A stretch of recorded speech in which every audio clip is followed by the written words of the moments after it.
Hello and welcome back to our series. Today we're going to be finishing up our homepage and work on our footer. The footer is like the supporting cast of your website.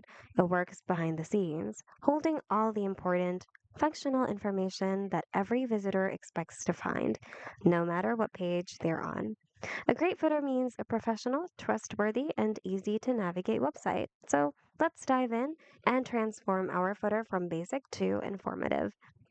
So scroll down to the very bottom of your page and you'll find your footer there. It's the last section on your page, but unlike other sections, your footer always appears on every page. By the way, the first thing you need to do if you want to change your footer's colors, so click on it and click on change background and then select a color of your choice that you'd like to serve as your footer's background. In my case, I think I'm happy with the color of my footer now, so I'm going to stick with that. The next thing you need to do is to delete any elements that you don't need. So in my case, I'm going to delete this element. So click on it and hit delete because I will be replacing it with my very own logo instead. So let's go to the media button on the left and under site files, we're going to use our logo. So that's why it's very important for you to have two variations of your logo.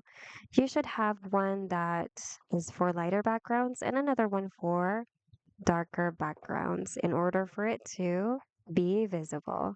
By the way, if in case you don't know where to find your social bar because you'd like to add it manually instead, so go to add elements on the left, look for social, and here you should be able to see some social bars that you can use.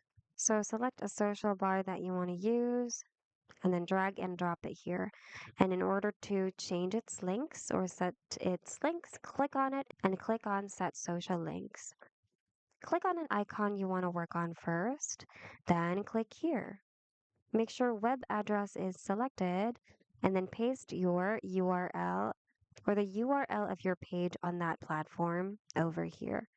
Make sure it opens in a new window for your site visitors' convenience, and then click on Done. Repeat the same process for all your icons, and if in case you'd like to add more icons, click on Add Icons here. Say, for example, you want to add YouTube.